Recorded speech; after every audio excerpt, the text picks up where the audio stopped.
Yeah, so at the end of season two, Perrin is kind of in found with the rest of the gang, and he kind of takes that kind of big decision to commit an act of violence against Jeffrey Bornhold. And I think coming into season three, I think he's kind of got quite tired of being thrust into these kind of dangerous, kind of violent acts, and he's kind of decided to step outside of this kind of prophecy in this journey and wants to return home to the kind of the sanctity of the two rivers.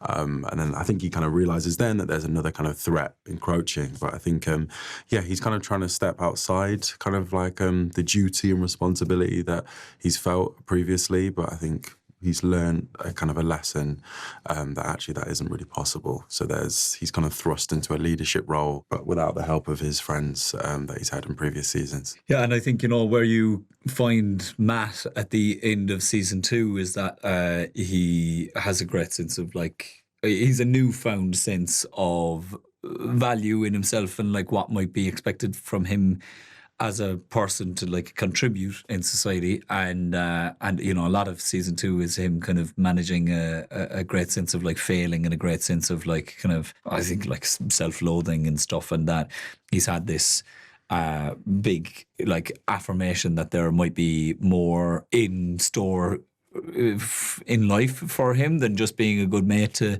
these pals that he has that have like such clear leadership qualities. I think he looks around and he says like, well, it's very natural that they would have greatness in store for them, but and it's about kind of he finds himself like with a newfound kind of position in society or a new standing, and like initially like what's his reaction to that and how does he like use it or misuse it or whatever, and then ultimately if you do kind of grow to that larger kind of place in society, what are your kind of responsibilities as someone that people look up to, or how can you hold yourself, or can other people hold you accountable, and what is also the trade-off or the fallout of moving away from something that is like a comfortable way of living. Like I say, I think he up to that point was kind of managing to do things, but with a quite a lot of like kind of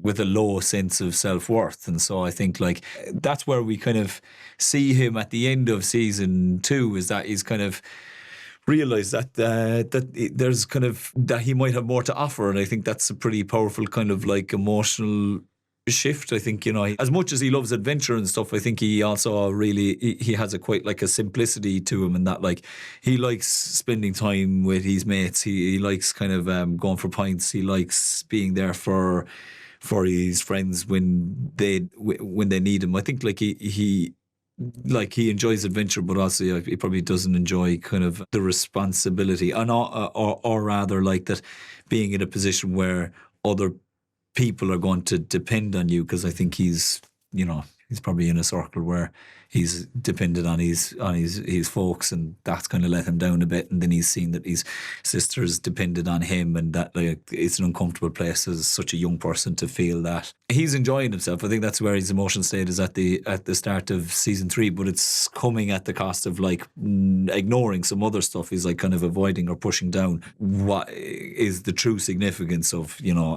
his this change in his life.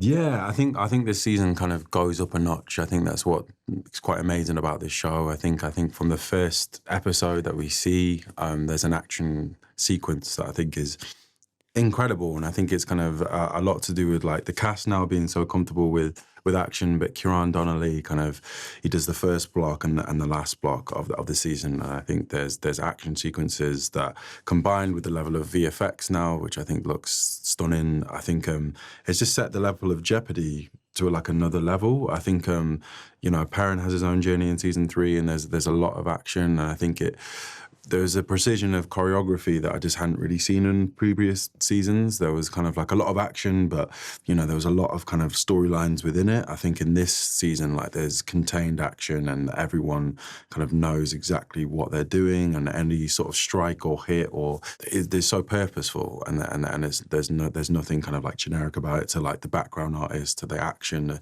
that's in the foreground. It's choreographed in a way that I think it will be quite surprising to some of the fans. I think there's something really lovely. I think Kieran's changed the aspect ratio, the cameras that it's used on. So I think there's something that the world looks a lot lived in and a lot darker. And I think that maturity of the performances and the script has kind of, it's coalesced with the level of action that we see this season.